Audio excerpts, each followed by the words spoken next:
All right, I'm doing a new series on my YouTube channel where I sit and talk with people who are in industries related to real estate. And today I have Trey Jeffries with Texana Bank, and we're going to talk a little bit about the home mortgage process. So, Trey, if you could just tell us a little bit about Texana and about yourself. Yeah, Texana Bank is new to Florida, new to Jacksonville.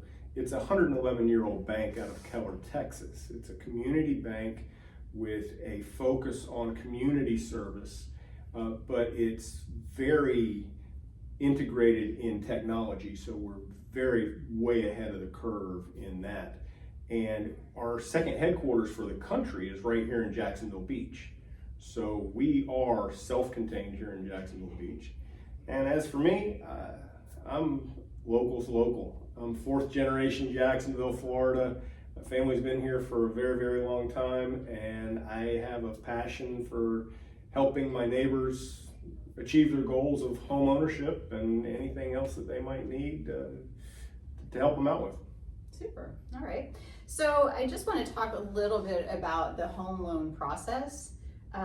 When someone is looking to buy a new home, what's the first step they need to take? It's not the step that they normally think. Normally they like to go shopping and visit these open houses first and find a beautiful property that they want to buy, and then they try and go find the money for it. In truth, what you should do is speak to a loan officer first and get the game plan put together for your best path to success.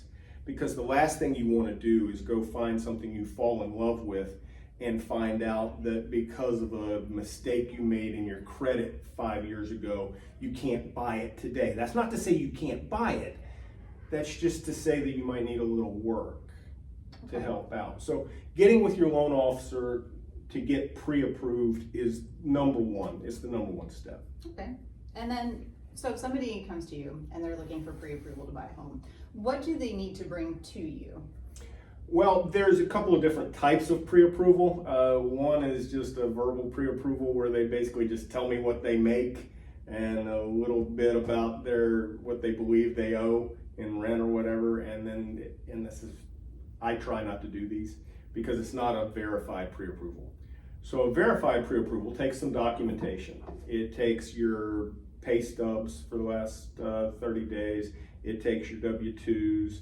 It takes potentially some bank statements, just to show that you're qualified, show your income. We also I do a soft pull on your credit.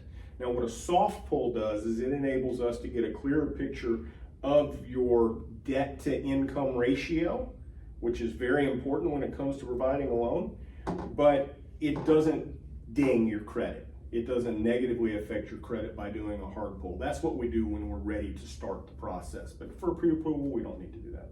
Okay. So let's say somebody is pre-approved, they've found the home, they've come to me and we've looked, we have found their dream home. What's the next step we need to take?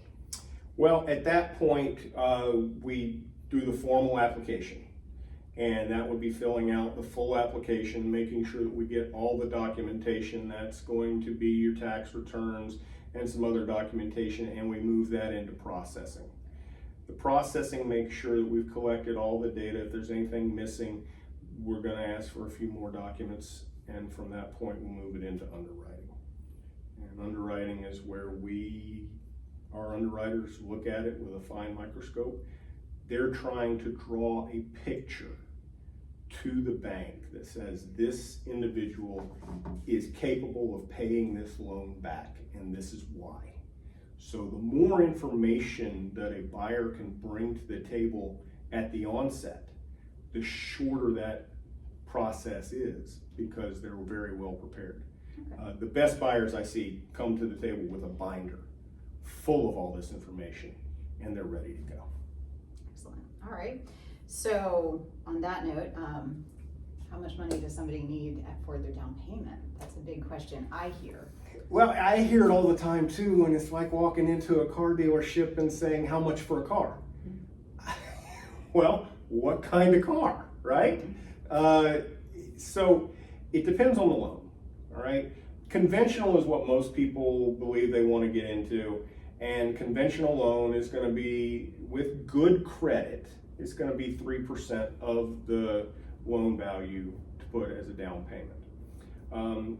With FHA, which is still government-backed loan, it's going to be 3.5% as a minimum of the loan value as a down payment.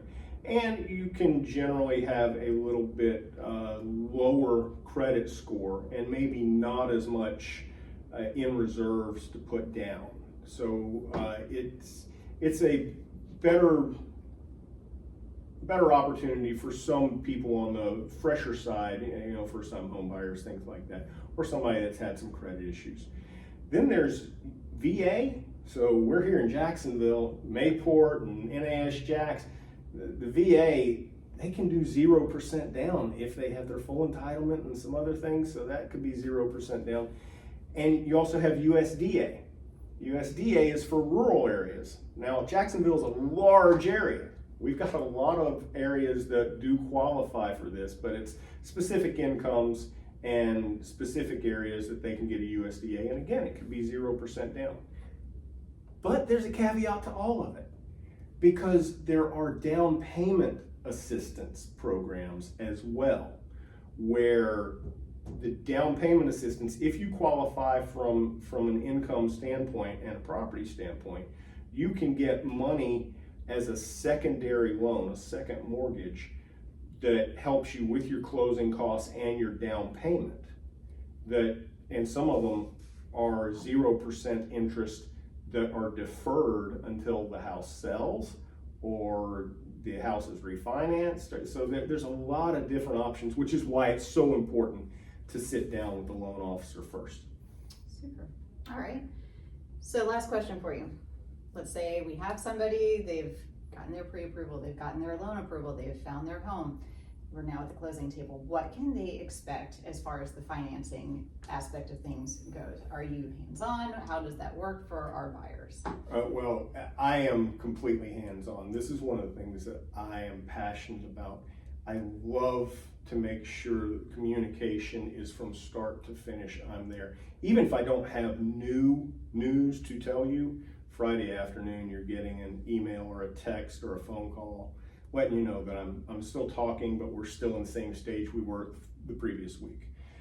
When we get to the closing table, prior to closing, you're going to have your closing disclosures in hand. You're going to know exactly what you need to bring to the table. You're going to know what the closing costs are that are still open, what fees you may still have to pay, if you're getting money back. And that's, again, things that can happen because there was equity in the home that you're buying and you're able to draw some of that out because you're taking out the loan larger than the purchase price.